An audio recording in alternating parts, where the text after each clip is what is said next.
Na teleaula 13 de História, você conheceu o passado repleto de riqueza da África, que abrigou em seu território algumas das nações e reinos mais poderosos da antiguidade.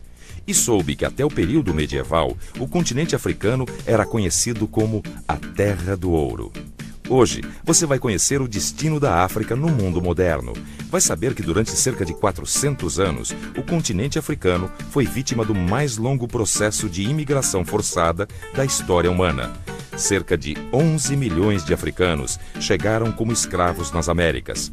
Vai ver que, além do processo de escravidão, a África sofreu com a colonização, com o seu continente sendo praticamente dividido por nações europeias. Mas vai constatar que depois de muitas lutas, os países foram conquistando a independência. E hoje, a África luta para superar as mazelas causadas por este processo longo e doloroso pelo qual passou.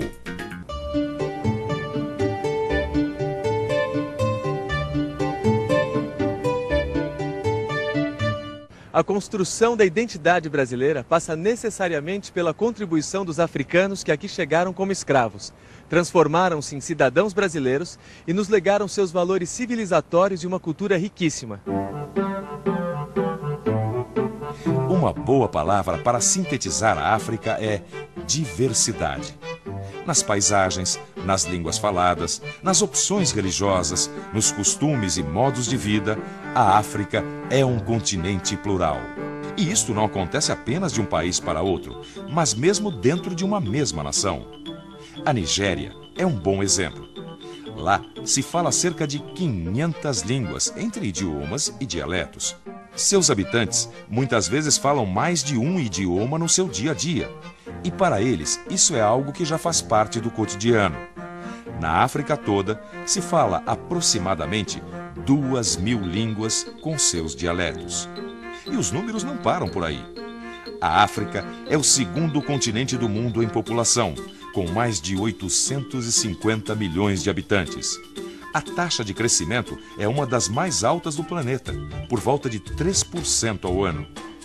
É o terceiro continente do mundo em extensão, com cerca de 30 milhões de quilômetros quadrados, o que corresponde a 20,3% da área total da Terra. São 54 países, sendo que 48 deles ficam no continente e 6 são insulares. Cerca de 75% deste continente se situa nos trópicos. Somente as extremidades norte e sul possuem clima temperado. É o mais quente dos continentes, embora possua regiões com altas montanhas cobertas por neve, como o Monte Kilimanjaro. Sabe o que mais me espanta? É como na antiguidade havia tamanha riqueza na África. O fato é que durante 400 anos esse continente passou por um processo muito cruel. Imagina a quantidade de africanos que foram levados como escravos durante esse tempo todo. É verdade. A história da escravidão deixou uma marca de violência e discriminação difícil de ser apagada. Foram cerca de 11 milhões de africanos que chegaram às Américas no mais longo processo de migração forçada da história da humanidade. Dos séculos XV ao XIX, nas aldeias e cidades da África, os jovens foram retirados à força. Tudo isso feito por atos de guerra e expedições de captura que se utilizavam do medo e da violência. A luta pela sobrevivência aprofundou as desigualdades e estimulou rivalidades. Rivalidades que até hoje afetam aquele continente. João, vem ver isso aqui. Nossa, uma escultura bonita, mas ao mesmo tempo terrível, né? Mostra muito bem o que foi a escravidão. Ela foi feita em 1936 por um escultor chamado Zezé Botelho Egas. O nome dela é... bom, nem precisa dizer, né? Escravo. O comércio atlântico de escravos não conectou apenas o Brasil e a África. Pertencia a uma rede que se estendia pelo Império Português, ou seja, por todas as terras conquistadas por Portugal. Rede que incluía a participação de comerciantes ingleses, holandeses e dinamarqueses, entre outros. Este infame comércio, como ficou conhecido mais tarde, o tráfico de escravos, incluía as distantes cidades costeiras da Índia até Macau, na China. Mas cerca de 4 milhões ou mais foram trazidos para o Brasil. O que significa que por volta de 40% dos africanos escravizados foram trazidos para trabalhar na lavoura com a cana-de-açúcar, o tabaco, o algodão, o cacau, o café. Também trabalharam na extração de ouro e diamantes das minas, para construir igrejas, casas, ferrovias, para abrir e pavimentar ruas, além de ensinar muitas técnicas produtivas e remédios para a população brasileira. Não é à toa que a África foi ficando fragilizada há 4 séculos com o tráfico atlântico. Eu estava lendo que a África perdeu milhares de vidas num momento crucial do seu... Uma coisa eu não entendo. É verdade mesmo que o tráfico foi feito também por alguns africanos? Estranho, né? Nossa, como é que puderam traficar os próprios irmãos? É que eu acho que muitos daqueles povos não se consideravam irmãos. Inclusive, muitos deles chegaram a guerrear entre si. A ideia do africano como unidade surgiu no século XIX e muito por causa das lutas contra a escravidão. Na teleaula 13, você viu que a identidade das pessoas nas sociedades africanas estava estreitamente ligada às suas comunidades de origem. No Senegal, por exemplo, um Dioula não se via como irmão de um Mandinga, assim como um habitante de Oió, na Nigéria, não se identificava como sendo do mesmo povo de um Haussá. Em Angola, uma pessoa Bakongo e uma Mibundu, apesar de próximos no espaço, possuíam histórias e identidades distintas. Mas não foi só a escravidão que flagelou a África. A gente tem que ver que o fim do tráfico atlântico no século XIX coincidiu com o colonialismo que entrou firme no século XX. Não, é muita coisa para um continente só. Quer dizer, você vai entendendo o porquê de tanto desmando. O fim do tráfico e o avanço europeu sobre a África caminharam juntos. Para os europeus, o interesse era explorar a mão de obra africana na sua própria terra. As consequências desagregadoras do tráfico e do fim do mesmo também facilitaram a entrada europeia e seu estabelecimento no continente. Grande parte do continente foi dominado pelos franceses, pelos ingleses, pelos belgas, pelos italianos, pelos espanhóis e pelos portugueses. E essa divisão territorial imposta pelos invasores prossegue, definindo fronteiras em muitos países, mesmo depois das lutas de libertação que aconteceram durante todo o século XX. Essa divisão arbitrária acabou unindo sob a mesma bandeira povos e etnias muito diferentes, o que dificulta a construção de nacionalidades. Além das disputas internas, as potências ocidentais, lideradas pelos Estados Unidos, e o bloco socialista, liderado pela União Soviética, inseriram a África na lógica da Guerra Fria. Grupos rivais foram armados por um lado e outro, gerando extrema violência, guerras civis intermináveis, insegurança e instabilidade política. Mas apesar disso tudo, os países africanos conquistaram sua independência, né? Bem, sim, mas não foi um processo fácil, né? Muito pelo contrário. Houve a necessidade de muitas lutas. E cada país teve um processo diferente, mesmo porque cada país foi colonizado de forma diferente. Sim. Agora, tem uma figura que eu admiro muito e que, para mim, representa toda a luta de libertação da África. Para mim, ele é um verdadeiro herói daquele continente. Eu aposto que você está falando do Nelson Mandela. Exato. Nelson Mandela nasceu em 1918 e desde jovem se dedicou à luta contra a discriminação racial e as injustiças contra a população negra da África do Sul. Em 1944, fundou a Liga Jovem do CNA, o Congresso Nacional Africano, e a partir daí nunca mais deixou de lutar contra o apartheid. Apartheid, regime político de segregação racial característico do governo da África do Sul no século XX. Estabelecia a separação entre brancos e negros em todos os setores da sociedade. Nelson Mandela, como ativista político, foi sempre um símbolo de resistência, pois mesmo preso durante 28 anos, prosseguiu combatendo da prisão o regime racista de seu país. De 1962 a 1990, Mandela continuou sua luta, escrevendo, comunicando-se com líderes mundiais. Por fim, negociou com o presidente Frederic de Klerk as condições para o fim do apartheid. todas as leis racistas foram revogadas e os negros passaram a ter os mesmos direitos civis e políticos dos brancos. Mandela acabou sendo eleito o primeiro presidente negro da África do Sul. Além de Mandela, os países africanos possuem vários outros heróis, que podem ser pessoas do povo, artistas, líderes políticos e ativistas da proteção do meio ambiente. Nem todos eles são associados a reis, príncipes ou guerreiros que ganharam batalhas e guerras. Portanto, eles não se encaixam no perfil que os livros de história faziam de grandes heróis. Porém, este é um conceito antigo e que não reconhece os heróis anônimos e desconhecidos. Herói é alguém que se dedica a pensar no seu próximo e é capaz de atitudes generosas. Alguém que pode ter todas as dificuldades e defeitos de um ser humano comum, mas se torna, por suas ações, um estímulo e uma referência para outros. Sabe, João, a África é um continente que se mostra forte o suficiente para superar os desafios. Não, sim. Isso sem falar da cultura de origem africana, né? Tão viva, rica, encanta o mundo todo. A literatura, a dança, a música. Os ritmos da África acabaram influenciando a música do planeta. Existe um pouco de África sempre que se escuta música, seja rock, jazz, funk, blues, samba, maracatu e a ópera. Repare quantos artistas hoje buscam inspiração na África. Definitivamente, o espírito da cultura africana é parte fundamental da música contemporânea no mundo todo.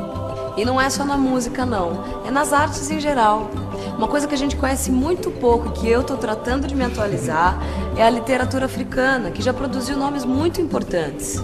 Alguns deles já receberam o Prêmio Nobel e o Prêmio Camões de Literatura em Língua Portuguesa. Claro, é preciso mesmo conhecer melhor essa cultura, que tem tanto a ver com a gente, né? Afinal, na arte está a alma do povo, não é verdade? E se é assim, a alma da África está forte e saudável. E se a alma está viva, é sinal de que tudo pode melhorar. E tudo parece melhorar na África do século XXI. Apesar de todos os seus problemas, o continente africano iniciou o século com uma realidade um pouco mais promissora. Houve uma redução dos conflitos e um grande crescimento econômico em alguns países. Florescem também várias iniciativas, autônomas e coletivas, para a construção da paz e de melhores condições de vida. Projetos de recuperação de ecossistemas e incentivo ao desenvolvimento sustentável e ecologicamente correto começam a surgir na África. Como resposta, a natureza reage e mostra que pode corresponder ao investimento que nela se faz. Todas essas mudanças criaram as condições para que mulheres africanas assumissem postos de liderança no continente. A eleição de Ellen Johnson Sirleaf para presidente na Libéria, de Luísa Diogo como primeira-ministra em Moçambique e a escolha da queniana Wangari Maathai como vencedora do Prêmio Nobel da Paz mostra o reconhecimento pelo que já realizaram e como as mulheres africanas marcam seu lugar no mundo. E atenção, se liga aí que é hora da revisão. Na teleaula de hoje, você conheceu um pouco mais do continente africano, suas dimensões e aspectos. Viu como a África suportou nos últimos 4 séculos muitos problemas com a escravidão, quando mais de 11 milhões de africanos foram trazidos para a América. Constatou que mesmo depois do fim da escravidão, a África ainda sofreu muito com o processo de colonialismo, com sua terra repartida entre nações europeias.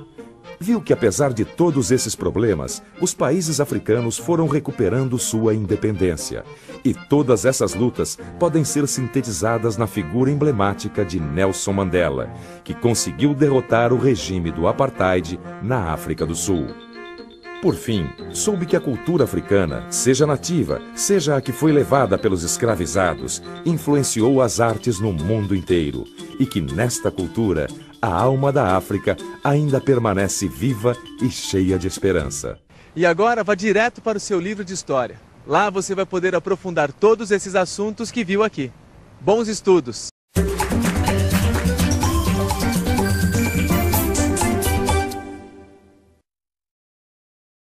Por que conhecemos tão pouco sobre a África e sua cultura?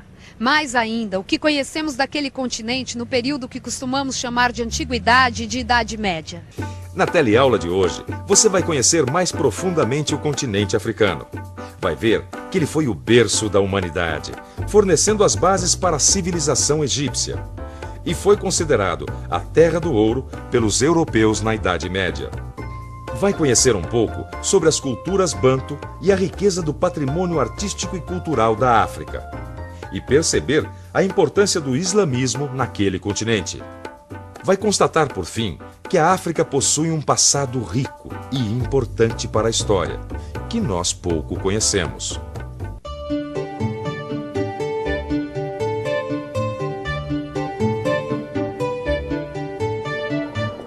Nossa, gostei daqui. Deve ser bem interessante esse museu, hein, Joana? Olha, interessante não é bem o termo, eu acho que é mais do que isso.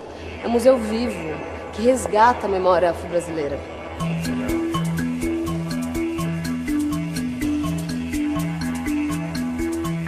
Gente, quanta coisa bonita, né? Nossa, a gente está tão acostumado a ouvir falar da África atual, né, com as suas questões de hoje em dia, que desconhece a força da história e das culturas africanas, olha isso. Não, isso é só o começo. Vem cá, esse museu é uma beleza. Na aula 2 do seu livro de história, você aprendeu que foi na África onde surgiram os primeiros seres humanos. E por esta razão, aquele continente é muitas vezes chamado de berço da humanidade. E foi dali também que saíram as primeiras migrações destinadas a povoar o mundo em que vivemos. Além disso, foi em territórios africanos que apareceram as primeiras formas de organizar a sociedade humana, como a família. Voltando à pergunta inicial da nossa teleaula de hoje. O que nós sabemos sobre a África nos tempos históricos que antecederam o período das grandes descobertas, ou seja, na Antiguidade e na Idade Média? E por que a gente sabe tão pouco sobre a história da África? Nos nossos livros de história, a África aparece como local de onde vieram os escravos que trabalharam nas Américas, trazidos através das rotas abertas no Oceano Atlântico. Mas esta é apenas uma visão. O continente africano possui uma vasta e rica história que se inicia muito antes. O Antigo Egito, cuja importância para a história você viu na aula 4, situava-se no norte da África. E a sua relação com o interior do continente africano foi, desde a sua formação, muito importante para sua identidade política e religiosa. Por volta do ano 2000 a.C., surgiu ao sul do Egito um reino africano poderoso e influente, conhecido como Kush, na região que mais tarde ficou conhecida como Núbia. Os Kushitas, como eram chamados, chegaram mesmo a dominar o Egito entre os anos 750 a 700 a.C. e deixaram forte influência na arte e na arquitetura daquela terra. Essa obra pertence a um povo chamado Ati, que vive a leste da Costa do Marfim. Ela é usada pelos sacerdotes. Na verdade, ela é um veículo de comunicação com o mundo ancestral. Mas o mais interessante nessa obra são os elementos ligados à beleza feminina na África. Vejam que ela tem braços e pernas bastante musculosos, um penteado elaborado e marcas corporais, que são as escarificações, símbolos de identidade e hierarquia em todo o continente africano. É incrível como nós sabemos tão pouco sobre a história da África. A gente precisa se informar mais sobre essa época. Mas por que essa história da antiguidade africana não é conhecida? Eu acho que há um pouco de preconceitos, de ignorância e também de uma questão ideológica. Que para você colonizar um povo, tem que justificar. A justificação do discurso da missão colonizadora era de que a África é cultural. Não havia história, não havia cultura, então nós temos toda a razão para civilizar esses povos, para poder levá-los ao nível dos homens. Nós precisamos recuperar essa memória, ensinar a história de todos os povos que formaram o Brasil como país, como povo e como nação. De Cartago eu já tinha ouvido falar alguma coisa, agora desse reino de Aksum, nunca. Como pode isso, não?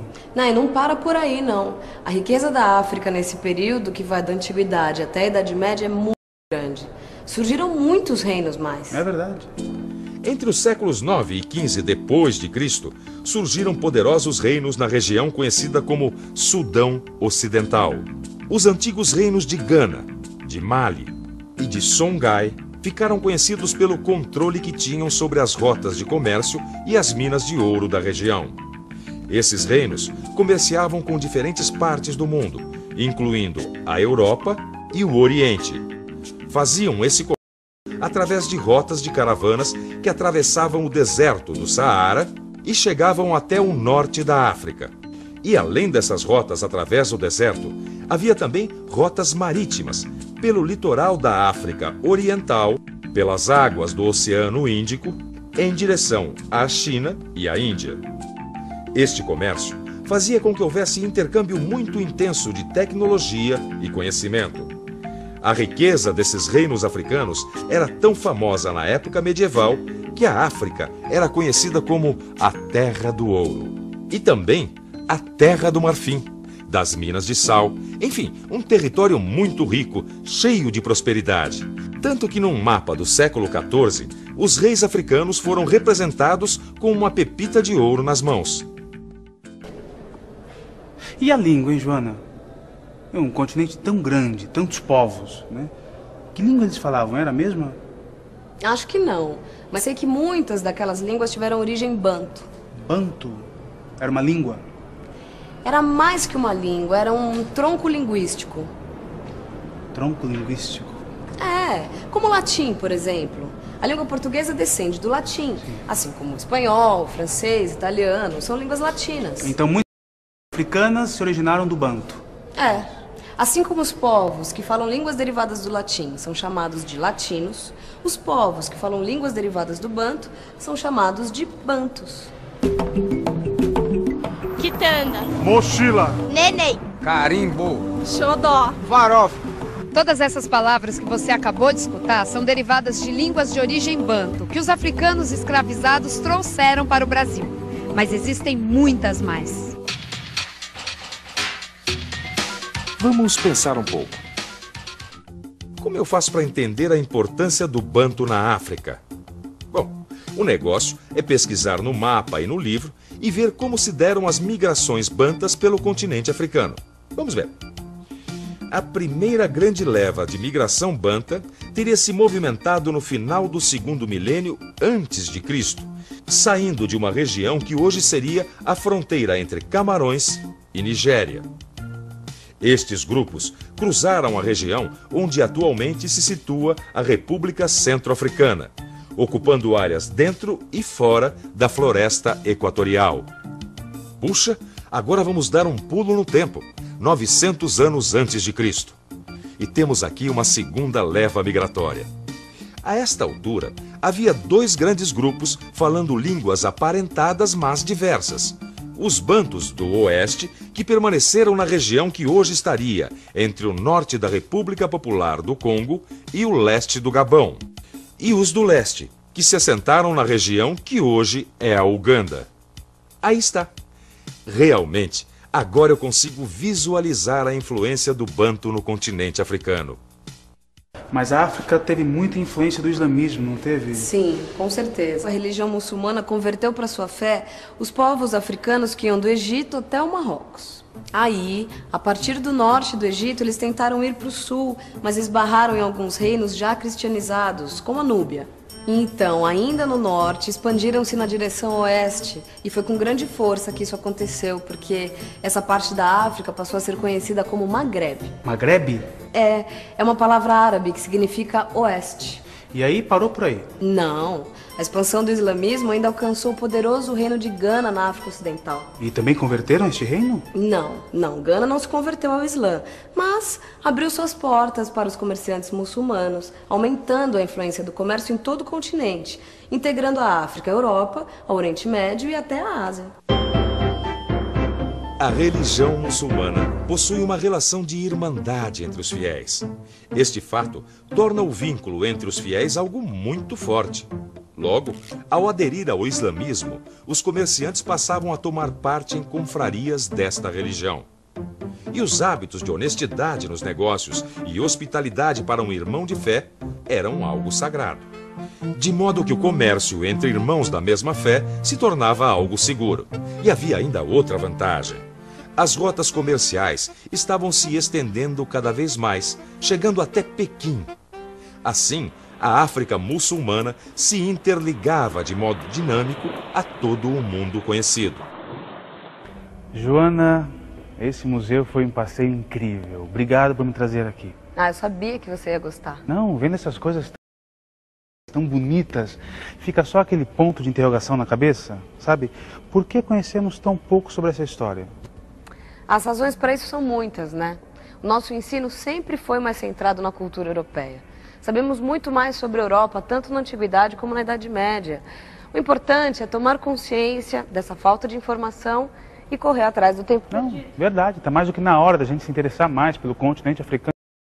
É isso aí. E atenção, se liga aí que é hora da revisão.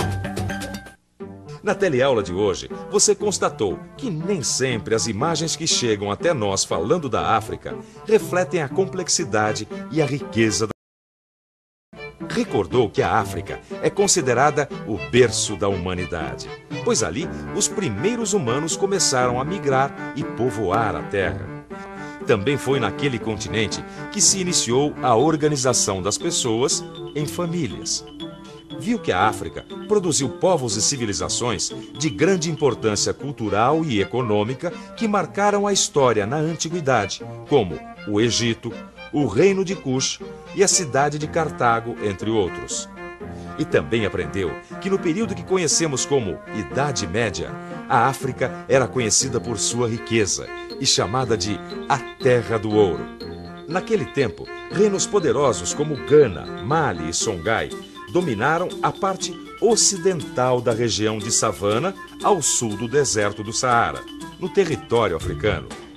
Soube que o Banto é um tronco linguístico e base de muitas línguas africanas.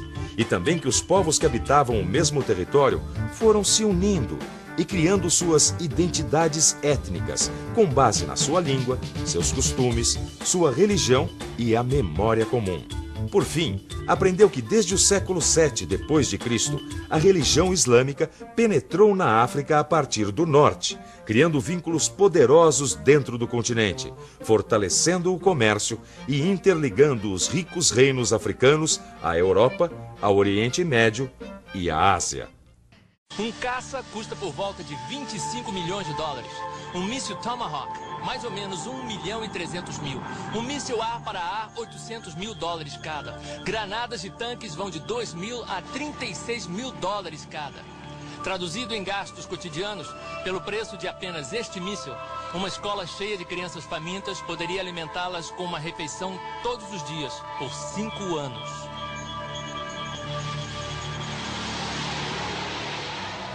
Durante a década de 90, mais de 100 milhões de crianças morrerão de doenças e de inanição.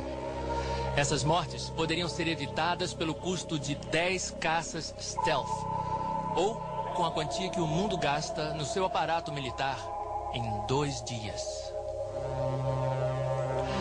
A Organização Mundial de Saúde estima que 1/3 da população do mundo é bem alimentada. 1/3 é subnutrida e 1/3 passa fome. Desde que você começou a assistir este programa, pelo menos 200 pessoas já morreram de fome e mais de 4 milhões morrerão ainda este ano. No entanto, o mundo tem condições de produzir alimento suficiente para sua crescente população. Algumas fomes são causadas por secas e outras catástrofes naturais, mas essas crianças provavelmente estão morrendo de inanição por causa da crueldade do homem com seu semelhante.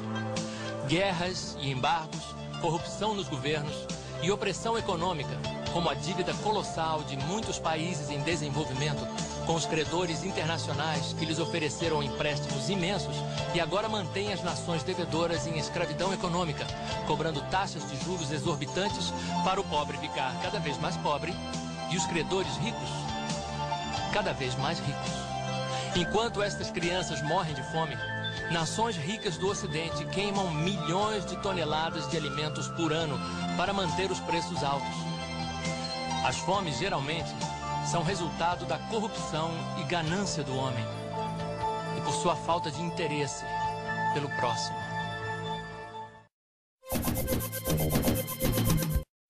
Galileu apresenta os números da comida. O que é desperdiçado poderia virar almoço. Metade dos alimentos produzidos no mundo é jogado fora. No Brasil, o desperdício começa no campo. 10% dos alimentos desperdiçados são perdidos na colheita, 50% durante o manuseio e transporte, 30% perde-se nas centrais de abastecimento como Ceasa. E o desperdício não para. Em casa, acontecem 10% das perdas. Só nas feiras do estado de São Paulo, mais de 1.000 toneladas de alimentos vão para o lixo todos os dias. Olha a laranja, 22% vão para o lixo, 40% dos morangos e bananas também. Vamos desperdiçar 30% das melancias, 25% de abacaxis, 25% das mangas, 26% dos abacates e 21% dos mamões. Tudo no lixo! Com as verduras e legumes não é diferente. Pela falta de cuidado dos consumidores ou armazenamento ruim, muita comida é jogada fora. Cada brasileiro compra 37 quilos de hortaliças por ano, mas joga no lixo 28 quilos delas. Jogamos mais fora do que comemos. O desperdício de frutas causa um prejuízo de 2,2 bilhões de dólares para o Brasil por ano. Daria para alimentar por um mês todos os famintos da América Latina e mais a população do Líbano. 1/3 de tudo que compramos vai para o lixo. A comida que jogamos fora diariamente no Brasil daria para 1/5 da população tomar café, almoçar e jantar. Uma família de classe média joga fora meio quilo de alimento por dia, ou um prato feito inteirinho. E no mundo a coisa anda pior. Em um ano, a comida jogada fora só nos Estados Unidos e Europa poderia alimentar 3 vezes a população mundial pelo mesmo tempo.